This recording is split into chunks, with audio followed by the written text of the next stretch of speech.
요한복음 17장 1절에서 5절까지의 말씀을 우리 다시 한번 지난주에 이어서 함께 읽고 계속해서 말씀을 나누시겠습니다.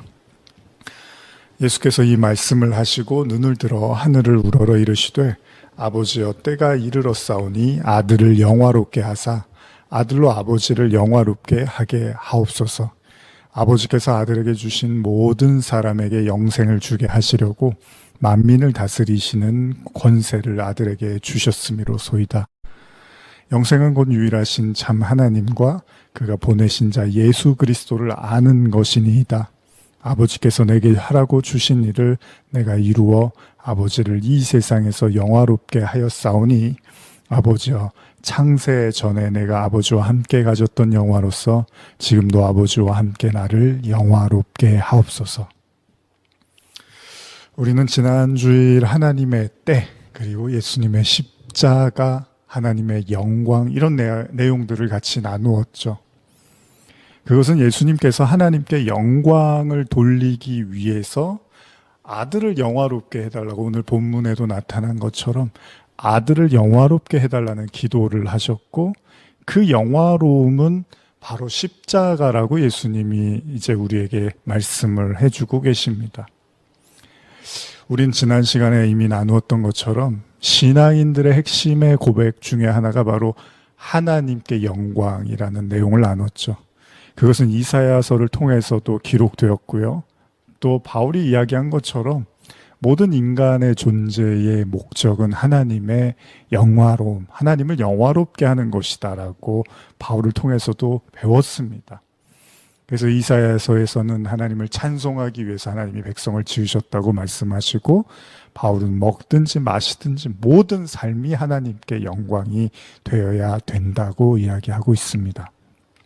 물론 이 내용을 인간이 곧이곧대로 받아들이기는 쉬운 일이 아니죠. 우리가 지난주에도 나누었지만 이스라엘 백성들이 얼마나 오랫동안 하나님께 영광을 돌리기 위한 삶을 시도했고 그들의 삶과 신앙은 그냥 거의 일치한다고 볼 수 있었죠. 그들의 삶이 곧 신앙이었고 그들의 신앙이 곧 삶이었습니다. 그럼에도 불구하고 그들의 최선의 노력에도 불구하고 하나님은 그들을 통해서 결코 영광을 받으셨다라고 말씀하시지는 않았습니다. 오히려 이스라엘을 경고하셨고 끝없이 이스라엘에게 회개의 촉구를 아끼지 않으셨습니다.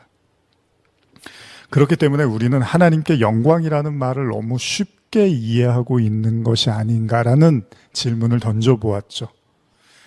하나님께 드리는 제사가 우리의 만족이라든지 우리의 입장에서는 일방적으로 즐겁고 기쁠 수 있지만 하나님이 정말 그러신가에 대한 문제는 우리가 생각해 봐야 할 필요가 있다는 거죠. 사실 이게 얼마나 중요합니까? 예배를 많이 드리고 오래 드리고 인간의 측면에서 열심히 하는 것, 근데 문제는 하나님도 그렇게 생각하시냐는 거죠. 사실 당황스러운 말씀이 우리가 잘 아는 사도행전 7장의 스데반의 설교를 통해서 나타난 하나님께서 이스라엘 백성들을 어떻게 말씀하고 계시는지에 대한 본문인데요. 우리 같이 한번 읽어볼까요? 사도행전 7장 39절에서 43절인데요. 우리 조상들이 모세에게 복종하지 아니하고자 하여 거절하며 그의 마음이 도리어 애굽으로 향하여 아론더러 이르되 우리를 인도할 신들을 우리를 위하여 만들라.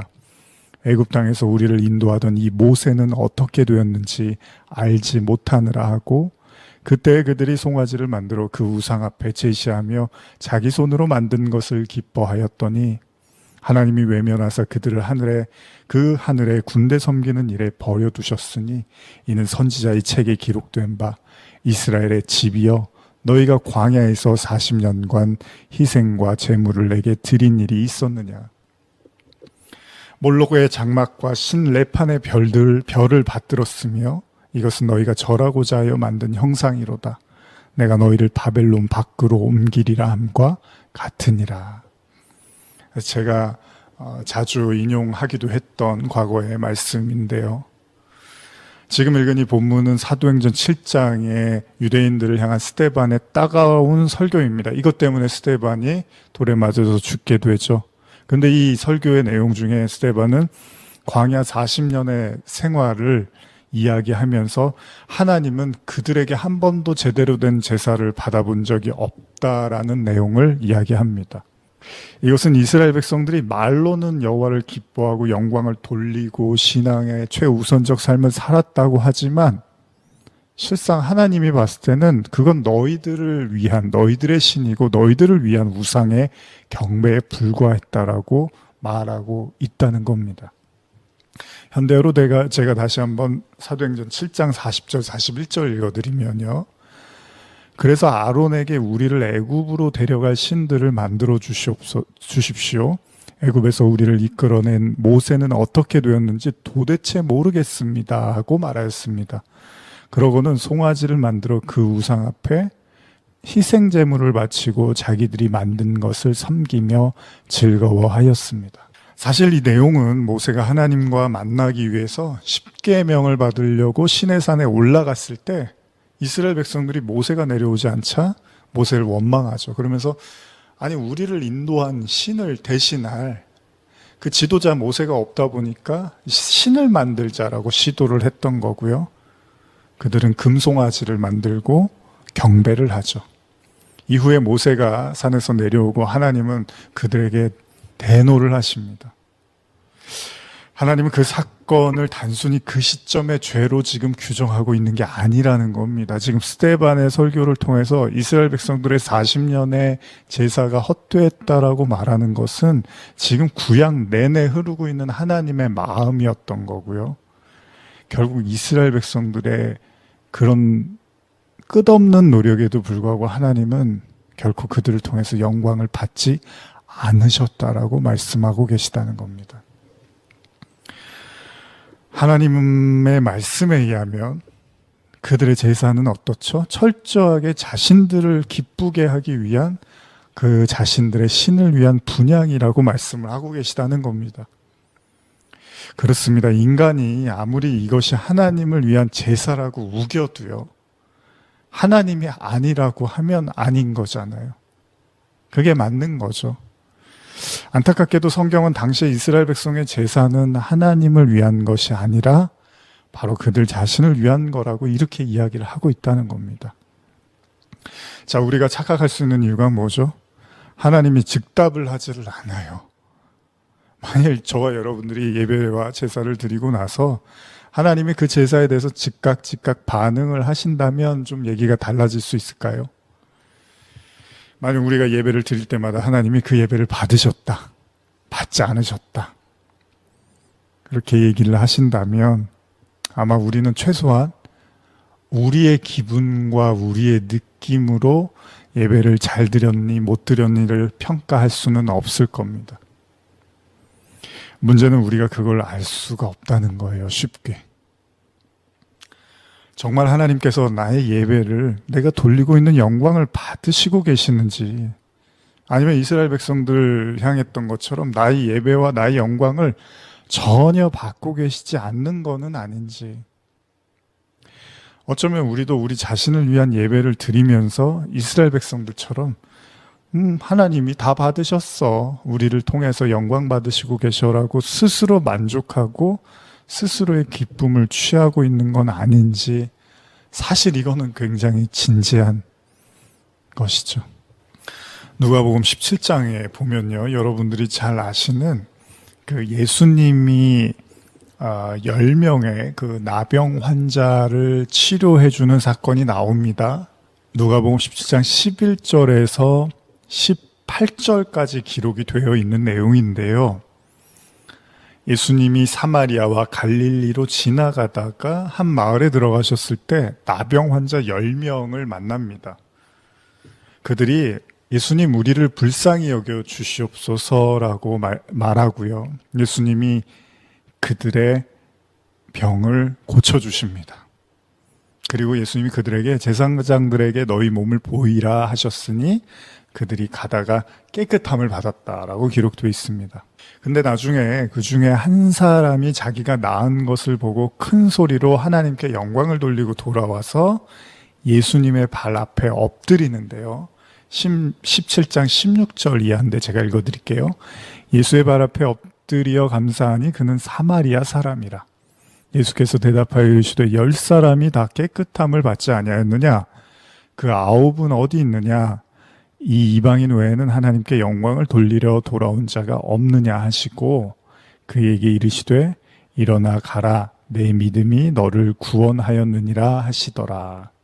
누가복음 17장에서 예수님은 10명의 환자를 만났지만 예수님께 영광을 돌린 사람은 한 사람이었다는 거죠. 나머지 9사람은 어디 있느냐? 하나님께 영광을 돌리려고 돌아온 사람은 이 이방인 한 사람뿐이냐라고 예수님이 되물으시는 거죠. 근데 성경을 보시면 아이러니하게도 예수님께 감사를 하러 온 사람이 다른 사람이 아니라 당시 유대인들이 경멸하고 무시했던 이방인, 바로 사마리아 사람이었다는 겁니다. 10사람 중에 그 사람만이 예수님께 감사를 드리러 온 거고요. 근데 우리가 생각해보면 물론 일반적으로도 그렇습니다. 누군가가 선행을 베풀었을 때 사실 다 고마워하지는 않잖아요. 이거는 뭐 사람의 성격과 생각의 차이일 수도 있겠죠. 행동 방식이 다 틀리기 때문에 뭐 고마움을 표시하는 사람도 있고 그냥 속으로 삭히는 사람도 있고 그런데 어쨌든 지금 예수님은 한 사람만 그에게 감사를 했고 영광을 돌렸다라고 말씀을 하고 계십니다. 여러분, 왜 치유받은 10명 중에 한 사람만 하나님께 영광을 돌렸을까요? 그리고 오늘 성경은 그가 하필 유대인이 아니라 이방인이었다라고 말씀을 하십니다. 성경은 무엇을 말씀하고 싶을까요? 근데 가만히 생각해 보면 이 이야기는 의외로 쉽게 우리가 이해할 수도 있습니다. 신약에는 사마리아인과 관련된 또 다른 비유가 있는데요. 여러분들이 잘 아시는 바로 선한 사마리아인의 비유죠. 이거는 제가 한번 좀 읽어드릴게요. 누가복음 10장 30절에서 34절인데요. 예수께서 대답하여 이르시되 어떤 사람이 예루살렘에서 여리고로 내려가다가 강도를 만나매 강도들이 그 옷을 벗기고 때려 거의 죽은 것을 버리고 갔더라. 마침 한 제사장이 그 길로 내려다가 그를 보고 피하여 지나가고 또 이와 같이 한 레위인도 그곳에 이르러 그를 보고 피하여 지나가되 어떤 사마리아 사람은 여행하는 중 거기 이르러 그를 보고 불쌍히 여겨 가까이 가서 기름과 포도주를 그 상처에 붓고 싸매고 자기 짐승에 태워 주막으로 데리고 가서 돌보아 주니라. 자, 예수님은 이 비유를 통해서 또 말씀하십니다. 한 사람이 강도를 만났는데 그 사람의 이웃이 누군가에 대한 설명인데요. 근데 애석하게도 강도를 만나서 거의 옷이 벗겨지고 죽게 된 사람을 도와준 사람이 사마리아 사람입니다. 근데 앞서서 지나친 두 사람은 제사장과 레위인이었습니다. 모두 유대인이었고 하나님의 제사를 책임지는, 그리고 하나님과 아주 긴밀한 관계를 가지고 있었던 사람인데 이 두 사람은 안타깝게도 그냥 보고 지나치지만 사마리아 사람만 그 강도 만난 자를 도와줍니다. 자, 예수님의 비유입니다, 물론.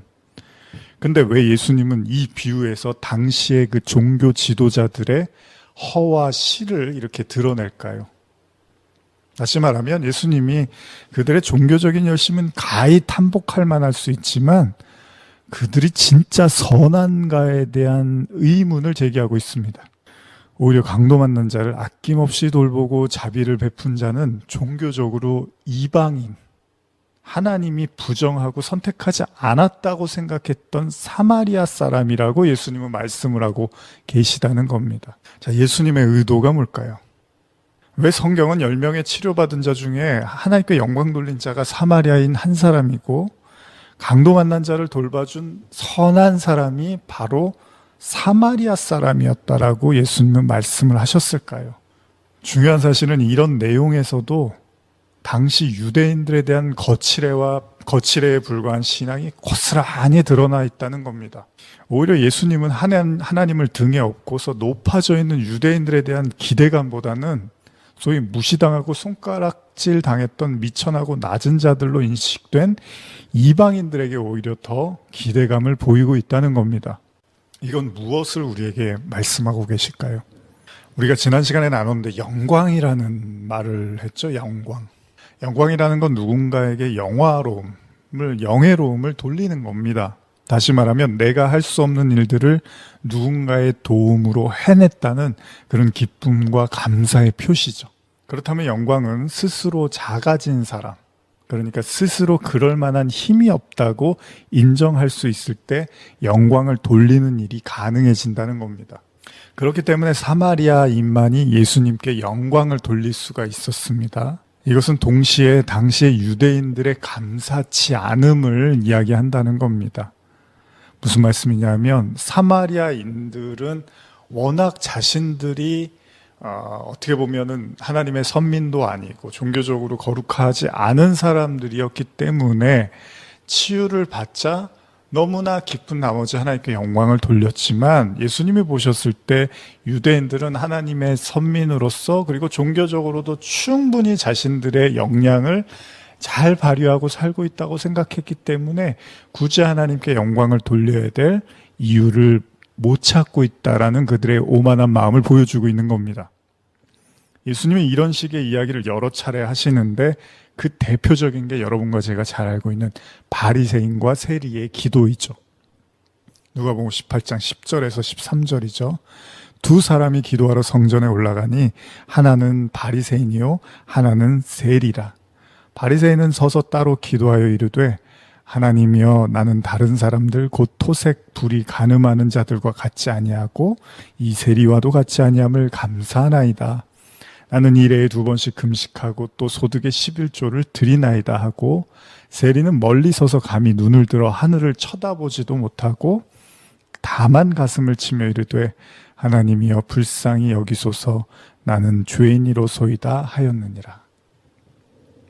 여기서도 예수님은 바리새인이라는 당대의 최고의 율법 지킴이를 자처하는 사람과 이방인이었던 사마리아인과 다르지 않는 사람들로 손가락질 받고 돈을 좋아한다, 심지어는 그래서 나라까지도 등을 돌린 사람이라고 여겼던 죄인 중에 죄인으로 일컬어졌던 세리를 등장시킵니다. 두 사람은 기도를 합니다. 그런데 예수님의 귀에 들리는 바리새인의 기도는 온통 자화자찬뿐입니다. 심지어 바리새인들은 자신과 남을 비교하면서 자기가 얼마나 거룩한지를 스스로 하나님께 칭찬을 합니다. 그야말로 하나님 앞에서 참 내가 너무나 잘 살고 있는 것 같고 너무 참 거룩한 백성으로 사는 것 같습니다라고 뽐내고 있는 것처럼 보입니다. 그런데 세리의 기도는 다릅니다. 그는 하나님을 쳐다볼 힘조차 없습니다. 엄밀히 말하면 힘이 없는 게 아니라 그가 하나님 앞에 내세울 게 없다는 겁니다. 왜냐하면 그는 자신이 누군지를 잘 알고 있습니다. 자신이 어떻게 살고 있는지도 잘 알고 있습니다. 그럼에도 여전히 그 죄악의 현장에서 발을 떼지 못하는 자신에 대한 처량함과 아울러 하나님이 어떤 분인지를 잘 알기 때문에 그가 외칠 수 있는 말은 그저 죄인이라는 말밖에는 없다는 거죠. 자, 영광이라는 게 뭘까요? 자, 두 사람의 기도에서 바리새인은 하나님께 돌릴 영광이 없습니다. 왜냐하면 그는 스스로 너무나 관리를 잘하고 있고요. 스스로를 잘 제어하고 있고 너무 바람직한 삶을 살고 있습니다. 만약 그가 올림픽에 나가서 금메달을 딴다면 그는 아마 이렇게 말할 거예요. 참 제가 정말 최선을 다해서 연습했고 노력했더니 이렇게 좋은 결과가 나온 것 같습니다. 예수님은 이들의 기도에 대해서 대번에 이렇게 말씀하십니다. 누가복음 18장 14절입니다. 내가 너희에게 이르노니 이에 저 바리새인이 아니고 이 사람이 의롭다 하심을 받고 그의 집으로 내려갔느니라. 무릇 자기를 높이는 자는 낮아지고 자기를 낮추는 자는 높아지리라 하시니라. 하나님의 의로움을 받을 수 있는 사람은 스스로의 신앙관리를 잘한 바리새인이 아니라 스스로를 죄인이라고 고백한 세리였다는 겁니다. 아울러서 주님은 한마디 덧붙이십니다. 제가 현대어로 다시 한번 읽어드릴게요. 누가복음 18장 14절입니다. 내가 너희에게 말한다. 용서를 받고 집으로 돌아간 사람은 그 바리새파 사람이 아니라 세관원이다. 누구든지 자기를 높이는 사람은 낮아지고 자기를 낮추는 사람은 높아질 것이다. 우리가 잘 아는 이야기죠. 잘난 척하는 사람, 좋아하는 사람이 어디 있습니까? 그런 의미에서 존경은 스스로의 입으로 만드는 건 아닙니다. 주변 사람들의 입에 의해서 만들어지는 것이 아니겠습니까? 내가 아무리 잘났다고 나팔을 불어대도요, 듣는 사람이 판단할 문제라는 겁니다. 때때로 사람은 자기 말에 자기가 속아 넘어가기도 합니다. 사실 주변에서는 그냥 말을 하지 않는 것뿐인데, 주변에서 그냥 대꾸를 안 하는 것뿐인데, 어떤 경우에 우리는 우리 스스로가 진짜 잘났다고 믿고 말하고 생각하기도 한다는 겁니다.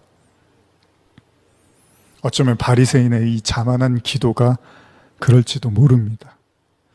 그가 도무지 깨우칠 수 없는 이유는 하나님이 그의 기도에 대해서 침묵했기 때문입니다. 대번에 하나님이 그가 기도해서 가자마자 하나님이 그렇게 기도하지 마. 나는 그 기도 하나도 듣지 않아. 라고 말씀하셨다면 그는 아이쿠 라고 생각을 했겠죠. 문제는 하나님의 침묵이 오히려 더욱더 그의 기도를 견고하고 오만하고 스스로 자고하는 기도로 완성시켜 가고 있는지도 모른다는 겁니다. 그는 예수님이 당시 바리새인들을 지적했던 것처럼 스스로의 영광을 스스로 취해버린 것입니다. 그의 쉼없는 기도는요, 오히려 기도를 하면 할수록 더욱더 높아지고 더 강팍해지고 더 주변을 깔보고 그야말로 스스로가 만들어낸 의인이 되고 만 것이죠.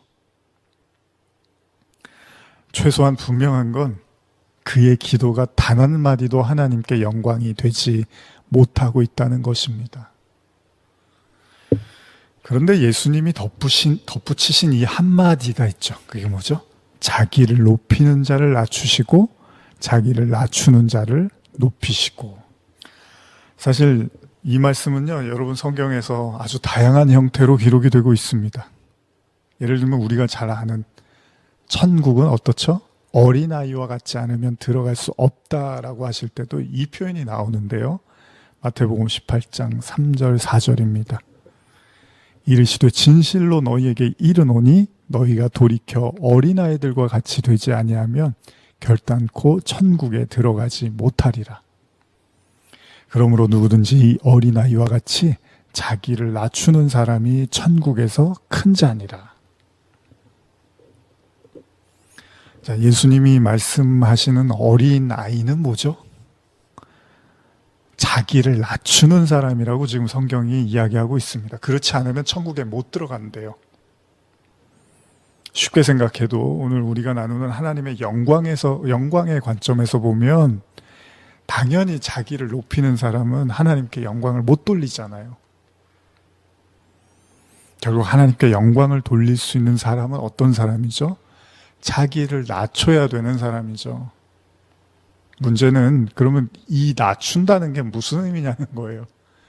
이게 우리가 알고 있는 그 겸손한 인격을 이야기하는 걸까? 우리는 때때로 속으로는 그렇게 생각하지 않지만 주변의 상황과 눈치를 보면서 겸손한 모습과 태도를 보이기도 합니다. 그러면 사람들은 그런 사람들을 비교적 좋아합니다. 호감을 갖습니다. 그런 사람 우리가 뭐라고 하죠? 소위 모나지 않은 사람, 의견 충돌이 적은 사람, 또 둥글둥글한 사람, 그러면서 그를 편안하게 대하죠. 그리고 심지어는 우리는 그런 사람을 겸손하다라고도 말합니다. 그런데 중요한 건 우리도 알듯이 우리가 겉으로는 그럴 수가 있습니다. 겸손한 척 할 수는 있습니다. 그렇다고 속까지는 그럴 수는 없죠.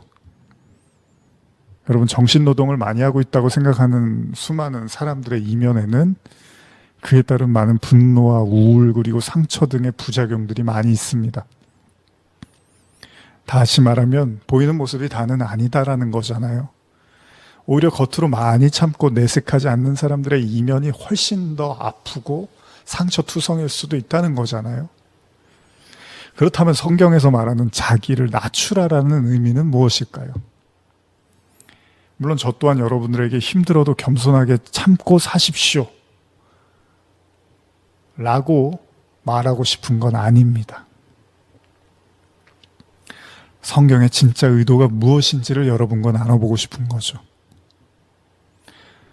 왜 당시의 유대인들이 예수님의 눈에는 전혀 하나님께 영광을 돌리고 있는 것처럼 보이지 않았을까요? 그리고 오히려 예수님의 눈에는 이방인이었던 사마리아인들이 하나님께 영광을 돌리는 자로 비춰졌을까요? 어쩌면 이 문제는 심각한 문제입니다. 지난주에 나눴던 이사야 43장 21절, 이 백성은 찬송하기 위해서 만드셨다고 하나님이 이스라엘을 이렇게 명명하셨는데 이스라엘 백성들에게 구약 내내 그 모습이 나타나지 않고 있었다는 겁니다. 하나님의 영광을 위해서 택하신 민족이 오히려 감사치도 않고 영광을 돌리지도 않았다는 거잖아요. 그들의 실패의 이유, 왜 이스라엘 백성들은 그들의 본분을 망각하고 있었고 또한 동시에 그들은 자신들이 하나님께 영광을 돌리는 삶을 살고 있다고 자부했을까요? 만일 제가 여러분과 오늘 나눈 말씀의 관점에서 본다면 자신을 낮추는 사람이 하나님이 높여주신다. 즉 하나님께 영광을 돌리는 자들이 된다는 거잖아요. 반대로 문제는 그러면 그들의 마음이 너무 높아져 있어 보니까 도무지 그들이 하나님께 영광을 돌리기가 어려웠다는 겁니다. 이 문제를 해결하기 위한 방법은 생각보다 어렵지 않을 수도 있다는 겁니다. 왜냐하면 성경에서 하나님이 왜 찬송받으시기 위해서 이스라엘을 택했는지를 다 기록하고 있다는 거예요. 그게 무슨 말이냐면 하나님이 그들을 통해서 영광을 받으시려고 택했는데 그 이유가 뭔지도 성경에 나와 있다는 거죠. 여러분이 잘 아시는 말씀입니다. 신명기 7장 7절입니다. 여호와께서 너희를 기뻐하시고 너희를 택하심은 너희가 다른 민족보다 수요가 많기 때문이 아니니라. 너희는 오히려 모든 민족 중에 가장 적으니라. 자, 우리가 여러 차례 보았듯이 하나님께서 이스라엘을 택하신 이유는 그들의 자금 때문이라고 이야기를 하십니다. 결코 그들이 다른 민족보다 뛰어난 게 아니고요. 다른 민족보다 작기 때문이라는 거예요. 그러면 물론 이 말씀은 뭐죠? 수치의 이야기만은 아닐 거라는 거죠. 다시 말하면 성경 전체에 흐르고 있는 하나님의 선택은 뭐죠? 약하고 힘없고 그런 자들을 들어서 쓰는 거니까 그게 하나님의 방식이니까 이스라엘 백성도 더 약하고 더 힘없는 자들이었다라는 의미로 우리는 충분히 이해할 수 있다는 겁니다. 그래서 고린도전서 1장 27절에서 29절 보시면 그러나 하나님께서 세상에 미련한 것들을 택하사 지혜 있는 자들을 부끄럽게 하려 하시고 세상에 약한 것들을 택하사 강한 것들을 부끄럽게 하시며 하나님께서 세상에 천한 것들과 멸시받는 것들과 없는 것들을 택하사 있는 것들을 패하려 하시나니 이는 아무 육체도 하나님 앞에서 자랑하지 못하게 하려 하심이라. 그렇습니다. 하나님은 세상에서 강하고 능력 있다고 인정하는 사람들을 들어서 더 강하고 탁월한 사람으로 들어서 만들어 쓰시는 게 아니라 반대라는 거잖아요. 그래서 하나님이 일하심을 보면 절대로 인간의 이성에는 맞지 않는 형태로 일을 하십니다. 세상의 눈으로는 완전히 패배일 것 같은 상황을 만들어 놓고 그걸 승리로 이끌어내신다는 겁니다. 근데 왜 그렇게 하신다고요? 바울이 이걸 이야기하고 있는데 고린도전서 1장 29절 아까 읽으신 말씀이죠. 이는 아무 육체도 하나님 앞에서 자랑하지 못하게 하려 하심이라. 우리가 헷갈리기 쉬운 부분이 바로 이건데요. 성경은 어떤 육체도 하나님 앞에서는 자랑할 수 있는 육체가 없다는 겁니다. 이런 내용들이 바울을 통해서 자주 등장을 하는데 자, 로마서에서 바울이 육신과 하나님의 영과의 관계를 잘 설명해 주고 있는데요. 로마서 8장 5절에서 8절입니다. 육신을 따르는 자는 육신의 일을, 영을 따르는 자는 영의 일을 생각하나니 육신의 생각은 사망이요 영의 생각은 생명과 평안이니라. 육신의 생각은 하나님과 원수가 되나니 이는 하나님의 법에 굴복하지 아니할 뿐 아니라 할 수도 없습니다. 육신에 있는 자들은 하나님을 기쁘시게 할 수 없느니라. 바울은 육신에 있는 자들이라는 표현을 쓰면서 하나님을 절대 기쁘게 해드릴 수 없다라고 말합니다. 이 얘기는 다른 의미로 절대 하나님께 영광을 못 돌린다는 얘기입니다. 자, 바울은 그 육신과 대조되는 것으로 하나님의 영에 대한 이야기를 하고 있습니다. 이것은 예수님과 우리와의 관계로도 설명이 되어지는데요. 다시 말하면 예수님의 공로가 아니고는 우리가 잘 아는 것처럼 어떤 인간도 구원을 받을 수가 없습니다. 그러니까 구원을 가능케 해주는 건 예수 그리스도 외에는 없잖아요. 그 얘기는 동시에 그 예수 그리스도 외에는 어떤 육체도 스스로의 힘으로는 구원이 어렵다는 얘기를 내포하고 있는 거죠.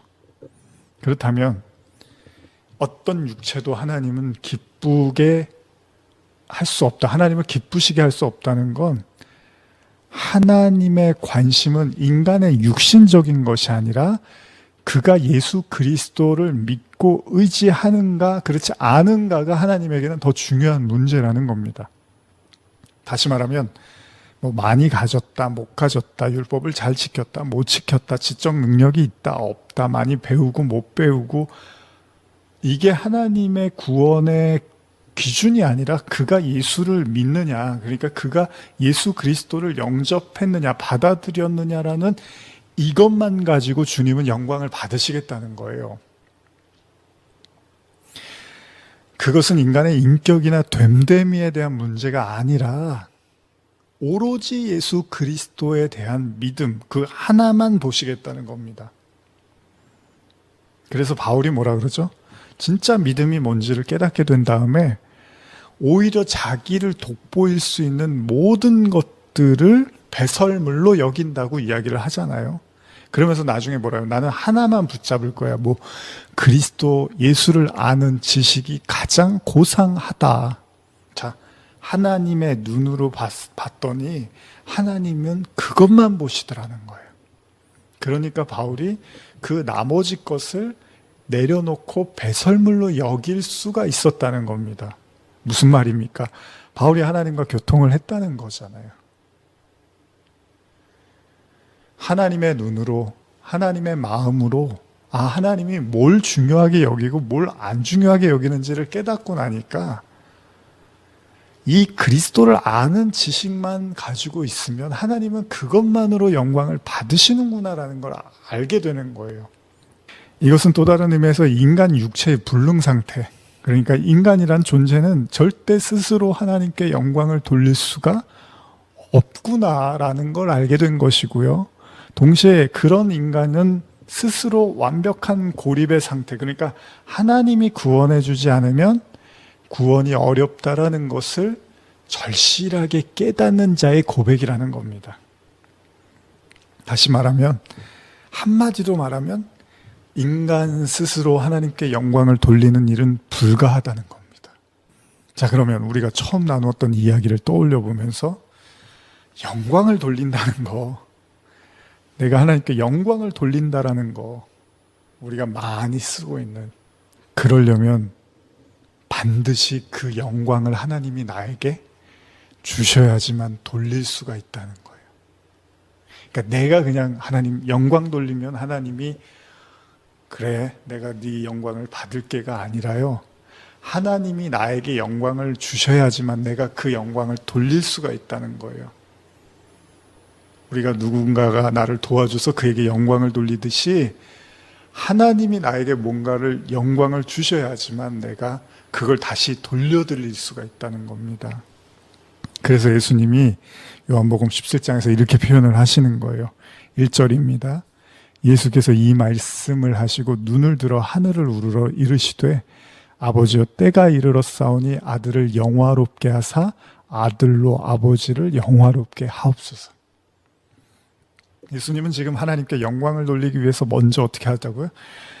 자신을 영화롭게 해달라고 말씀을 하십니다. 요청을 하세요. 우리가 잘 아는 것처럼, 자, 달이 왜 밝게 빛나죠? 태양의 빛을 받아서 깜깜한 밤에 빛을 낼 수가 있습니다. 달의 자력으로는 절대로 빛을 낼 수가 없습니다. 태양빛을 받아서 빛을 내듯이 우리가 하나님께 영광을 돌린다는 건 뭐죠? 반드시 하나님이 우리에게 영광을 주셔야지만 우리가 돌린다는 거잖아요. 하나님의 영광의 빛이 우리를 비춰야지만 우리가 세상에 빛이 되는 거지, 우리 스스로 빛을 만들어낼 수 있는 아무런 근거와 힘이 없다는 거예요, 우리에게는. 그런데 이 영광을 예수님이 뭐라고 하십니까? 십자가라고 말씀을 하신다는 거예요. 지금부터 어쩌면 이게 어려운 이야기일 수도 있고요. 또 어떻게 보면 매우 쉬운 이야기처럼 들리실 수도 있습니다. 자, 한번 잘 생각해 보겠습니다. 이미 제가 앞서서 사마리아인과도 관련된 말씀을 나눴지만, 자, 누군가가 누군가에게 영광을 돌리려면 나는 그걸 해낼 수 있는 어떤 힘도 없었지만 그의 도움으로 가능했습니다라고 말을 하는 거죠. 이건 말 그대로 거의 가능성이 희박했던 사람이 어떤 사람의 커다란 도움으로 인해서 그 일을 해냈다는 거예요. 그리고 이 이야기는 영광을 돌리려면 반드시 한쪽은 가능성이 희박해야 되고 한쪽은 그것을 도울 수 있는 큰 힘을 가져야 된다는 의미도 있습니다. 여러분들 혹시 경험해 보셨겠지만 동업을 한다거나 사업을 할 때 이렇게 같이 하다 보면 그런 문제들이 생기잖아요. 서로 50대 50의 어떤 지분이 있고 힘이 있으면 의견 충돌이 생길 수밖에 없습니다. 내가 하자는 대로 저쪽이 하자는 대로 싸움이 날 수밖에 없잖아요. 영광이라는 건 50대 50, 나도 50 했어요, 하나님. 하나님도 50 도와줬지만 나도 50 했어요. 이게 아니라는 거예요. 성경에서 말하는 하나님의 영광은 가능성이 희박한 자에게 하나님의 온전한 은혜가 임하는 거잖아요. 자, 바로 이것이 인간과 하나님과의 관계입니다. 어떻게요? 그러기 위해서 인간이 뭘 알아야 되냐면 인간이 절대로 구원을 받기 어렵다라는 것을 인식을 해야 돼요. 뭐 때문에요? 죄 때문에. 자, 하나님은 죄를 미워하시고 단 하나의 죄도 용납하지 않으십니다. 하나의 죄도 하나님께는 심판과 죽음입니다. 자, 그런 인간이 그 구원에 대한 자의식, 절대로 이 죄를 가진 인간은 하나님으로부터 구원받을 수 있는 방법이 없구나라는 이 죄에 대한 인식을 해야 되는데, 그래야지만 구원이 뭔지를 알고 그게 영광을 돌릴 수 있는 계기가 되는데 문제가 있습니다. 예수님을 통해서 당시에 유대인들의 상황을 본 것처럼 이렇게 불능 상태에 있는 인간의 현 주소를 자각하고 있는 유대인들이 없더라는 거예요.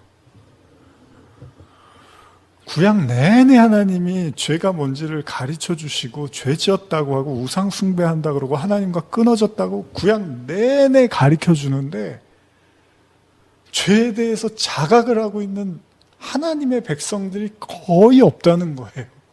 무슨 이야기입니까?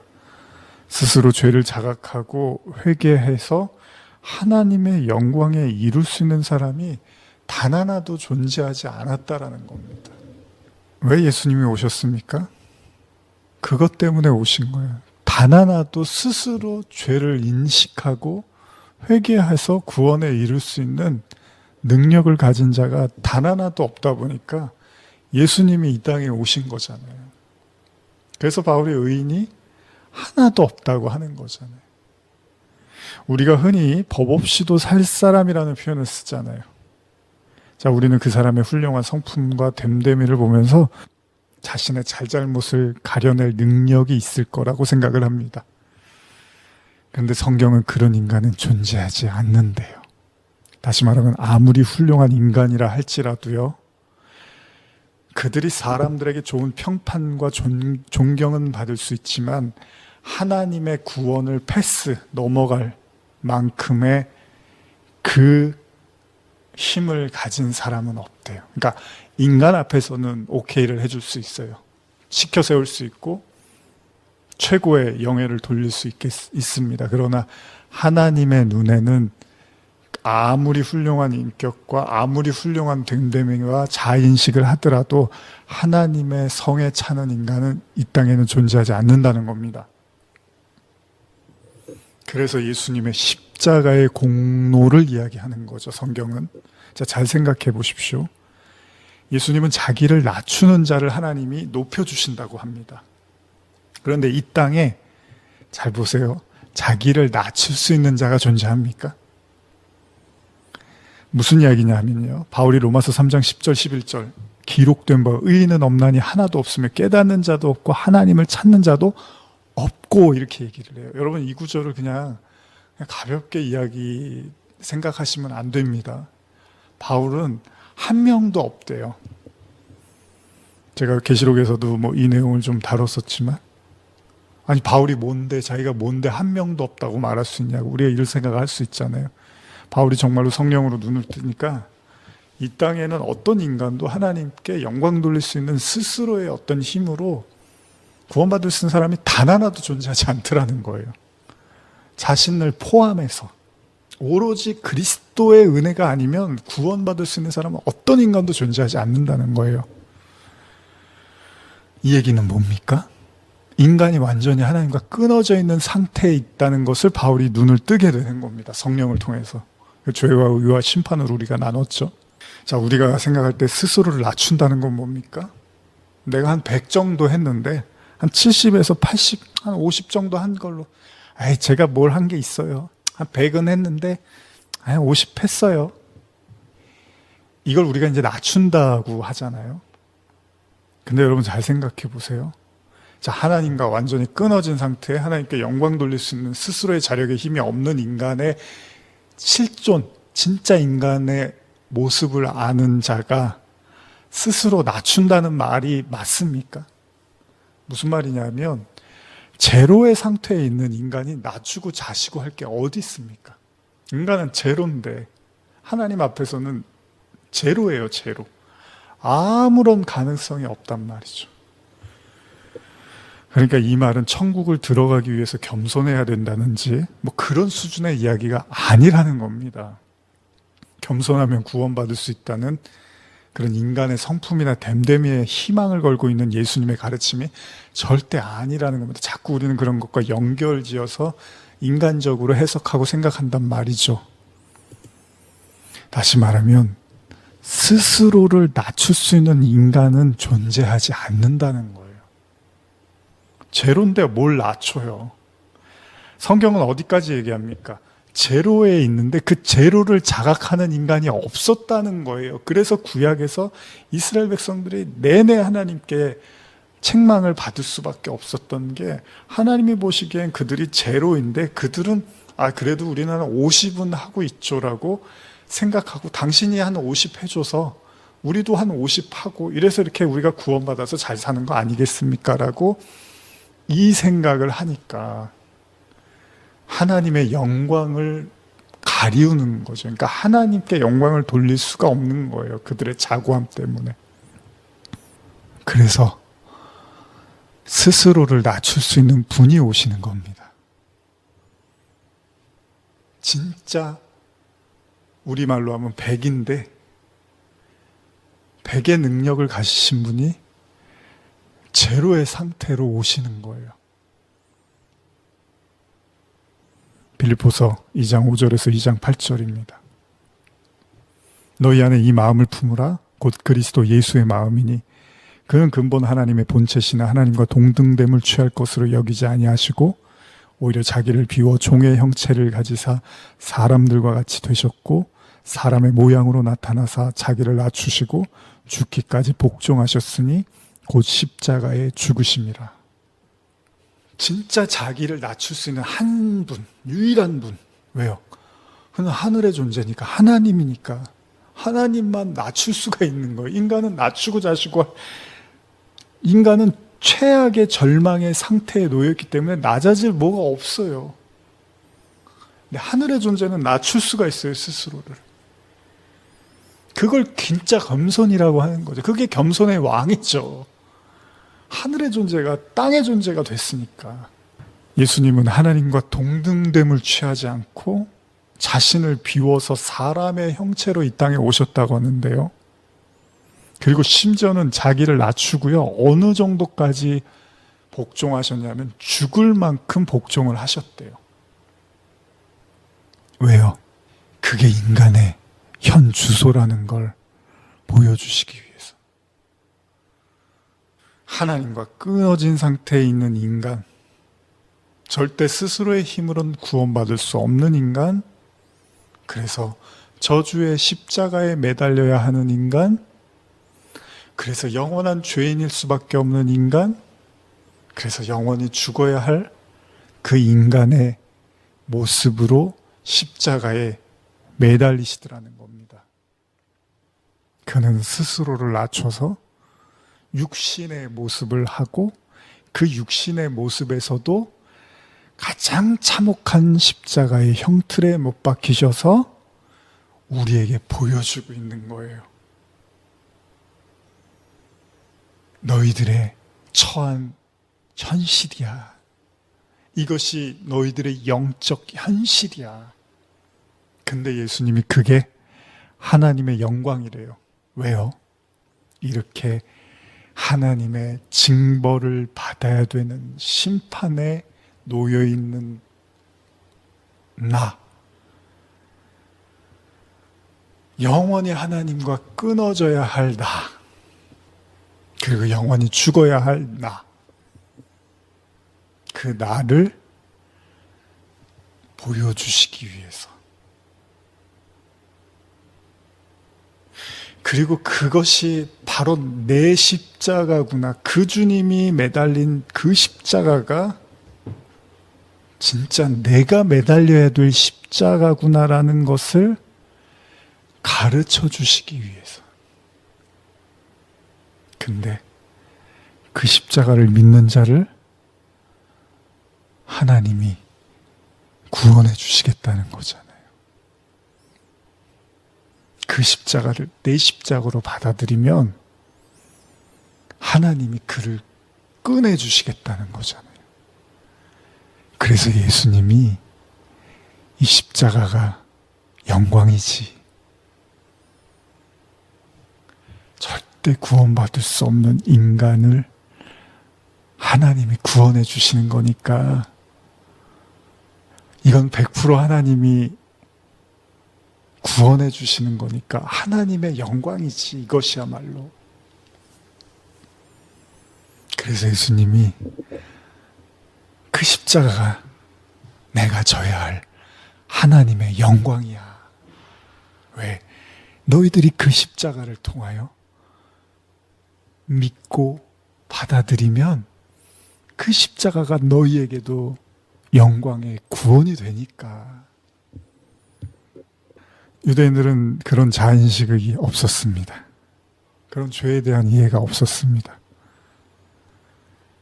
그들은, 이스라엘 백성들은 끝없이 자기가 지키는 율법을 훈장 삼아서 하나님께 영광을 돌리겠다고 한 거고요. 주님은 차라리 그런 신앙보다는 스스로를 부정하다고 여기며 가슴을 치는 세리와 훨씬 낫다고 말씀하셨던 거죠. 여러분, 예수님은 하나님이 왜 자신을 이 땅에 보내셨는지를 분명히 아셨습니다. 그리고 예수님은 자신을 완벽하게 하나님께 내어드렸습니다. 그렇습니다. 십자가는 원래 우리가 져야 되는 형벌입니다. 그리고 모든 인간의 결국입니다.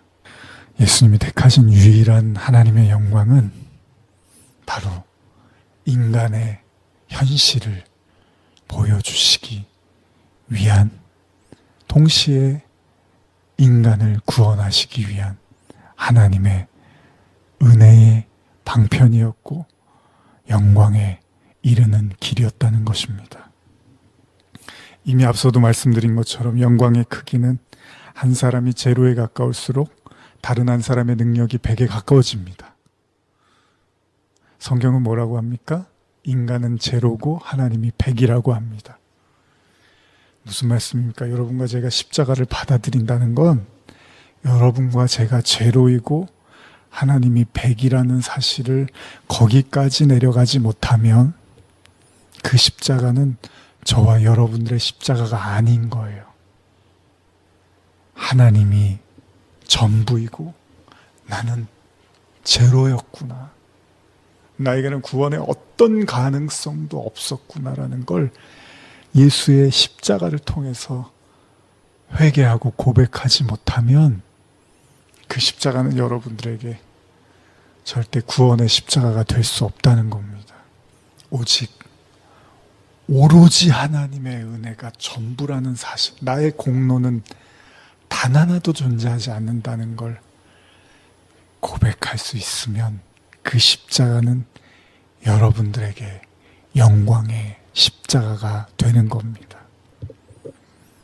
불능에 가까운, 아니 영원한 죽음과 저주로 하나님과 끊어져야 될 자리, 바로 그것을 상징하는 십자가에서 예수님은 비로소 하나님께 영광을 돌립니다.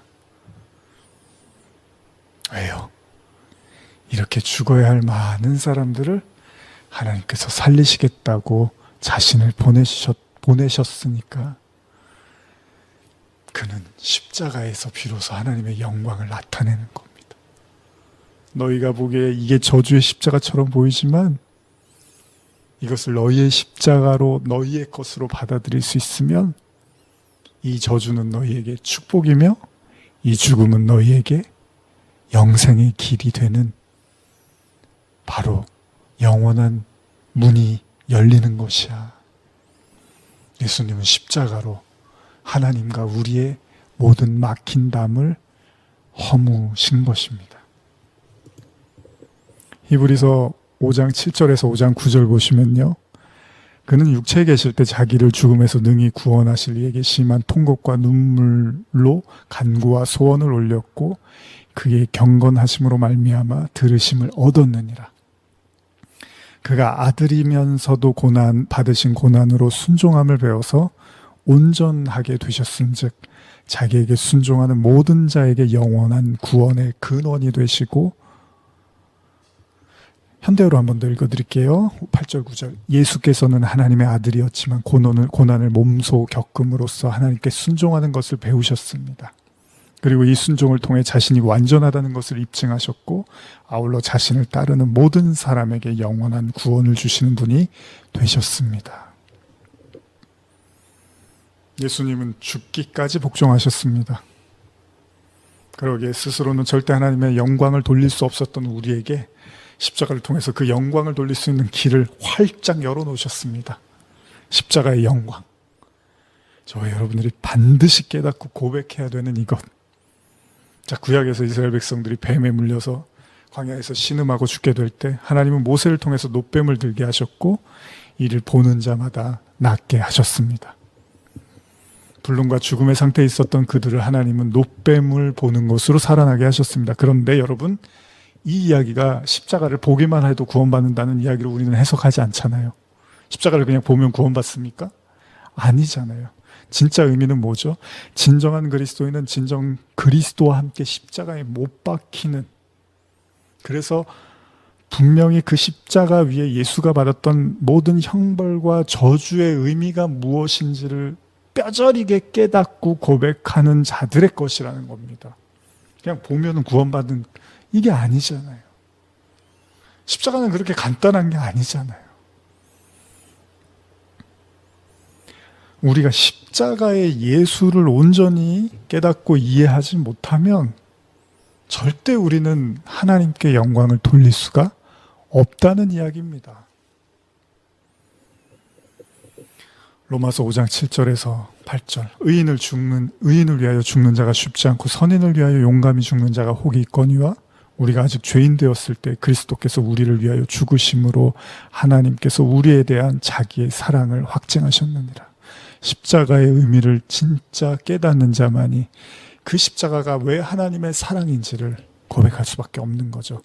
계속 성경은 말합니다. 10절입니다. 곧 우리가 원수 되었을 때 그의 아들의 죽으심으로 말미암아 하나님과 화목하게 되었은즉 화목하게 된 자로서는 더욱 그의 살아나심으로 말미암아 구원을 받을 것이니라. 우리가 하나님과 원수 되었을 때, 다시 말하면 자신이 하나님과 원수였는지도 모르고 그냥 스스로 그냥 신앙의 노력과 열심으로 하나님께 영광을 돌리겠다고 일평생 시간을 보내버리면요, 그들이 듣는 마지막 순간에 예수님의 말씀 뭐죠? 나는 너를 몰라. 도무지 알지 못한다. 에베소서 2장 16절 18절입니다. 또 십자가로 이 둘을 한 몸으로 하나님과 화목하게 하려 하심이라. 원수된 것을 십자가로 소멸하고 이는 그로 말미암아 우리 둘이 한 성령 안에서 아버지께 나아감을 얻게 하려 하심이라.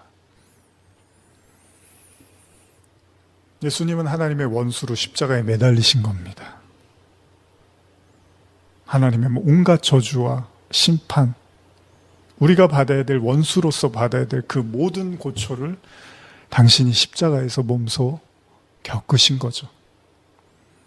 그 하나님의 원수가 나라는 사실을 인정하게 된다면 그 십자가는 저와 여러분들의 것이고 저와 여러분들의 구원이고 하나님의 능력입니다. 십자가야말로 우리가 돌릴 수 있는 최고의 하나님의 영광입니다. 그 십자가는 진정한 하나님의 사랑이었습니다. 마지막으로 우리 요한복음 17장 25절 26절 같이 읽고 마치겠습니다. 의로우신 아버지여, 세상이 아버지를 알지 못하여도 나는 아버지를 알아옵사옵고 그들도 아버지께서 나를 보내신 줄 알았사옵나이다. 내가 아버지의 이름을 그들에게 알게 하였고 또 알게 하리니 이는 나를 사랑하신 사랑이 그들 안에 있고 나도 그들 안에 있게 하려 함이니이다. 그리스도의 십자가로 아버지가 내 안에, 내가 아버지 안에, 내가 너희 안에, 너희가 내 안에, 하나님의 그 거룩한 임재와 하나님의 그 거룩한 사랑이 저와 여러분들 마음에 듬뿍 차고 넘치도록 부어 주시기를 간절히 축복합니다. 기도하시겠습니다. 십자가 내가 처음 볼 때 나의 마음 큰 고통 사라져. 오늘 믿고서 내 눈 밝았네. 참 이 기쁨 영원하도다.